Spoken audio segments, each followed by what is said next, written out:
No paras de oír que China quiere Taiwán, que si maniobras militares, que si aviones chinos cruzando líneas imaginarias, que si Estados Unidos manda armas a Taiwán, que si los chips, que si la Tercera Guerra Mundial. China pone en marcha maniobras militares cerca de Taiwán. El gigante asiático desplegó este lunes tropas, aviones, buques de guerra y sistemas de artillería de largo alcance alrededor de Taiwán con el fin de disuadir a las fuerzas externas que busquen interferir en la cuestión taiwanesa. Por segundo día consecutivo, China demuestra su poderío militar publicando estas imágenes con las que pretende hacer gala de su capacidad para evitar un apoyo armado a Taiwán por parte de otros países. En lo que representa una escalada peligrosa en la región, China lanzó los ejercicios militares más amplios registrados hasta ahora alrededor de Taiwán, incluyendo despliegues simultáneos de fuerzas terrestres, navales, aéreas y de misiles. Pero la pregunta de verdad es, ¿por qué? ¿Por qué? ¿Por qué una isla relativamente pequeña frente a la costa china nos tiene a todos mirando de reojo cuando vemos la guerra de Irán? Taiwán, a día de hoy, es algo así como la Guerra Fría 2.0, pero esta vez en el mar de China y no se lucha por el control de Europa ni la supremacía de una ideología, sino por los cerebros electrónicos del planeta. Y para entender bien de qué va todo esto, hay que volver a 1949, a una guerra civil que nunca ha terminado oficialmente, a un mapa que tiene dos Chinas, aunque el mundo solo reconoce a una, y a una isla que hoy fabrica los chips de los que depende literalmente la economía mundial. Pero vamos, no solo esto, hay que entender por qué en Taiwán la reacción cuando les hablas de reunificarse con China es la misma que la de un polaco al que le preguntas si quiere que vuelva al comunismo. Their ideology is completely different from ours. They are an authoritarian country where you basically have to do whatever the party says. People in Taiwan still have more choices. Oye, espera. Tengo una idea mejor. ¿Qué tal si te mando mi y me la chupas? Mientras tanto, y como siempre, ¡que te den por culo! Hay que entender qué está pasando ahora mismo en el estrecho de Taiwán y por qué este conflicto, que lleva décadas en un punto muerto, puede ser la chispa que mande a todo a la mierda. Vamos allá, pero antes, ya sabes, me gustaría dar compartida, suscribida, comentada, membresía y dicho eso, vamos al lío. Durante la primera mitad del siglo XX, China vivió de todo. Invasiones, guerras internas, señores de la guerra y ocupación japonesa. Pero lo más importante de todo fue una guerra civil entre dos bandos que llevaban décadas peleándose por el control del país. Por un lado, los nacionalistas de Kuomintang, liderados por Chiang Kai-shek, y por otro, los comunistas de Mao Zedong. Cuando termina la Segunda Guerra Mundial, los dos bandos vuelven a darse de hostias, y en 1949 los comunistas finalmente ganan y Mao proclama la República Popular de China en Pekín. Se dice, señor Mao Zedong, que después de que usted llegara al poder, desaparecieron 70 millones de chinos. No, desaparecieron, no, murieron, sí. Ya. Es decir, los comunistas se quedan el continente y los nacionalistas, los militares derrotados y todo el aparato de la vieja China, que eran los chinos capitalistas, se suben en un barco y dicen que os den por el culo, vamos a seguir siendo China, pero desde esta isla de aquí. Y sí, efectivamente la isla era Taiwán. De hecho, para los que sepáis la historia de Venecia, hay ciertos paralelismos, ya que los venecianos también vivían en el continente y huyeron a la isla de Venecia para protegerse de los bárbaros, así como anécdota. Pero bueno, es justo decir que los nacionalistas no llegan a Taiwán con lo puesto y nada más. Hablamos de 2 millones de personas que llevaban el oro del Banco Central Chino, las colecciones del Museo del Palacio Imperial y toda la burocracia del Estado. Básicamente, metieron la estructura china en unas maletas y se lo llevaron a Taiwán. Es más, durante décadas, Taipei, que es la capital de Taiwán, era la que tenía el asiento de China en la ONU, no Pekín. Eso cambia en 1971 cuando la ONU vota a favor de reconocer a la República Popular como la China legítima. Ahí los nacionalistas se quedaron solos en su isla. In view of the frenzy and the irrational manners that has been exhibited in this hall, the delegation of the Republic of China has now decided not to take part to any further proceedings of this General Assembly. United Kingdom? Yes. Yes. United Republic of Tanzania? Yes. United States? No. Adopted.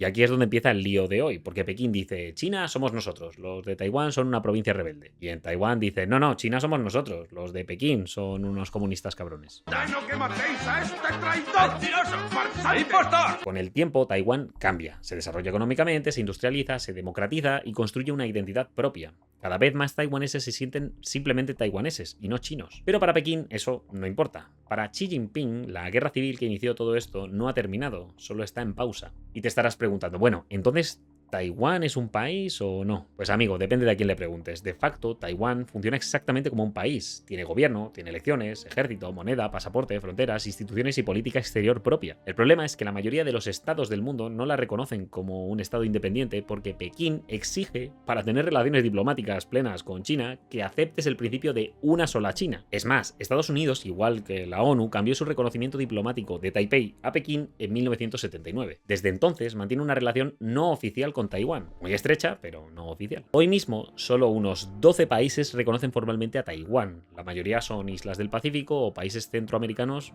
y el Vaticano. O sea, en esto los chinos de China van ganando, porque por mucho que les trates como un país para hacer negocios, de cara al público no lo reconoces como uno, porque nadie quiere renunciar al mercado chino. Y visto esto, la siguiente pregunta a responder es ¿por qué China quiere Taiwán? Al final, para los comunistas, los taiwaneses son unas ratas capitalistas que huyeron cuando perdieron la guerra. Pues a ver, os voy a dar 3 motivos. El primero es puro nacionalismo y orgullo, ¿vale? Para el Partido Comunista Chino, Taiwán representa una guerra civil que nunca terminó.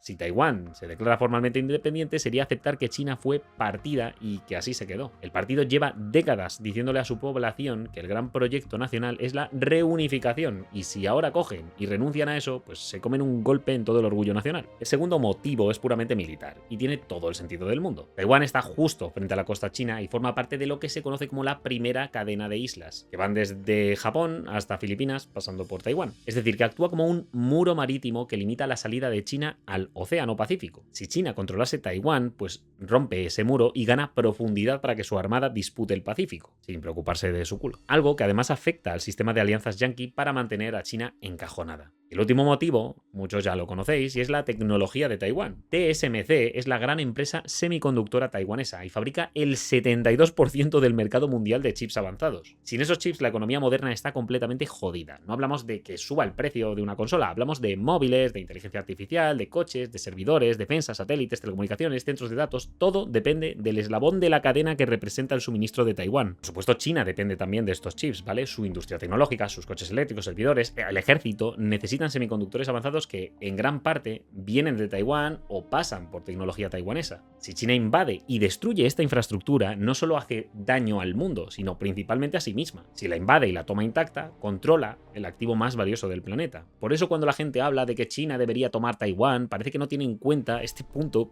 exactamente. O sea que no basta con tomar la isla, es que la tienes que tomar intacta. No puedes coger y bombardear todo porque sí. Y alguno todavía estará pensando que por qué los taiwaneses no quieren saber nada de China. Pues amigo, porque aprendieron la lección de Hong Kong. Hong Kong fue una colonia británica durante más de 150 años y volvió a China en 1997 bajo el modelo de un país, dos sistemas. O sea, vuelves al redil, pero tienes derecho a conservar tu sistema previo. 5 hours from now, the Union flag will be lowered and the flag of China will fly over Hong Kong. More than a century and a half of British administration will come to an end. The eyes of the world are on Hong Kong today. I wish you all a successful transition and a prosperous and peaceful future. Bueno, vamos a jugar.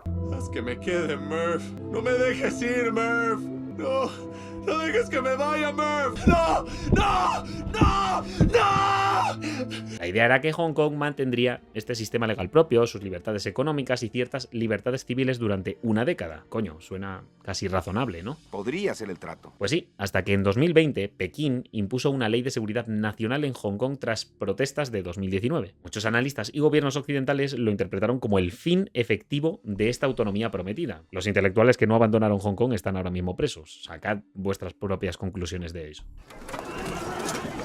Disturbios y enfrentamientos con la policía tras las protestas de este sábado contra el gobierno de Hong Kong. Miles de personas han salido a las calles desafiando a las autoridades en la 9ª semana consecutiva de protestas pro democracia. Los antidisturbios lanzaron gases lacrimógenos al término de la marcha para dispersar y detener a los manifestantes que se habían concentrado en una comisaría. Así que cuando China le dice a Taiwán, no hombre, vosotros venid sin miedos y os vamos a aplicar lo mismo que a Hong Kong, lo de un país, dos sistemas, ya sabéis. Pues los taiwaneses dicen, no, si ya vemos lo bien que lo aplicas, mejor pasamos. Pero aquí todos somos amigos, chicos. De hecho, la tendencia del ciudadano promedio en Taiwán es la de alejarse cada vez más de China. En los 90, la mayoría de taiwaneses se consideraban chinos o chinos taiwaneses. Hoy, más del 60% de la población se identifica exclusivamente como taiwaneses, y entre los jóvenes este porcentaje es mayor aún. Es fácil de entender por qué. La mayoría de los taiwaneses que llegaron a la isla a partir del 49 tenían vínculos con China. coño, venían de ahí. Pero es que sus descendientes ya no. Para un taiwanés de 25 años, China es un país extranjero autoritario que les amenaza. Eso no genera nostalgia, sino miedo. China amenaza a todo país que considere una amenaza. Y esto en política se nota. Ni los partidos más pro-chinos te hablan de unificación porque saben que el sentir popular no quiere saber nada de Xi Jinping. Por eso la mayoría prefiere mantenerse como están y no saber nada de la reunificación. Aunque eso también implica no declararse independientes, porque saben que si lo hacen oficialmente los chinos podrían lanzarse a una intervención militar. Por su parte, lo que hace China, ahora que ha visto que lo de engañarles como a Hong Kong ya no cuela, es presionar en lo militar para intimidar a Taiwán y de paso hacerles normalizar el tener presencia militar china alrededor de la isla. Durante el primer día de maniobras, el ejército chino simuló varios escenarios de conflicto como ataques a objetivos marítimos y terrestres, operaciones antisubmarinas y ejercicios para, según han explicado, lograr la superioridad aérea regional. Pekín desplegó destructores, fragatas, cazas y bombarderos alrededor de la isla en una segunda jornada de ejercicios militares con fuego real de largo alcance. Casi a diario, aviones militares chinos entran en la zona de identificación de defensa aérea de Taiwán. No es su espacio aéreo en sí, pero es una zona de control muy importante. También llevan a cabo maniobras militares alrededor de las islas. De esta manera van insensibilizando a los defensores taiwaneses que ya no se alertan tanto cuando les ven aparecer. El problema de esta estrategia de presión gradual es que también tiene riesgos para Pekín, porque un accidente puede escalar todo muy rápidamente. Y recordad que a China no le conviene para nada destrozar la infraestructura de Taiwán. Visto esto dirás, vale, está claro que Taiwán sobrevive en parte porque los yanquis la protegen. ¿Pero por qué los yanquis se toman tantas molestias? A ver, como puedes suponer, no lo hacen por librar a los pobres taiwaneses del autoritarismo de Xi Jinping. Hay muchos motivos para que participen de la defensa, pero los dos principales para mí son estos que os cuento. Primero, obviamente los chips. No es solo que una guerra podría destruir la industria taiwanesa de semiconductores y eso destrozar la economía yanqui, sino que si los chinos se hiciesen con ella tendrían una baza gigantesca a la hora de negociar y cualquier potencia inteligente prefiere que su rival no le pueda presionar demasiado. Pero también es importante el tema que comentábamos de mantener encajonados a los chinos controlando sus salidas marítimas. Taiwán forma parte de esta estrategia, aunque hay que decir que cada vez los japoneses entienden más y más lo crítico que es apoyar esta contención. Porque si Taiwán cae, la siguiente línea de presión china pasa a ser las islas Ryukyu, que son territorio japonés. Por eso, en los últimos años han aumentado su gasto militar y han reforzado su coordinación con Estados Unidos y con el propio Taiwán. Es curioso porque esto antes era algo que Japón prefería no tocar, pero se han dado cuenta, como digo, de que es mejor contener el problema chino ahora en suelo ajeno que hacerlo después en suelo propio. Y con esto vamos a ir cerrando. ¿Qué puede pasar a corto plazo? ¿Habrá invasión o no habrá invasión? Pues os pongo 4 escenarios para que os deis de hostias en comentarios sobre cuál es el mejor. El número 1 sería aquel en el que se mantiene el status quo actual de manera indefinida. China sigue con su presión, pero sin hacer nada porque la invasión tendría unos costes gigantescos que podrían hacer quebrar su propio régimen. Vamos, no es solo que los yanquis y sus aliados estén presentes y listos, es que el propio Taiwán tiene un ejército y una estrategia de defensa que les podría hacer mucho daño a los chinos e incluso, como digo, cargarse el Partido Comunista a la larga. Si realmente atacas en Taiwán, pagarían un alto precio por ello.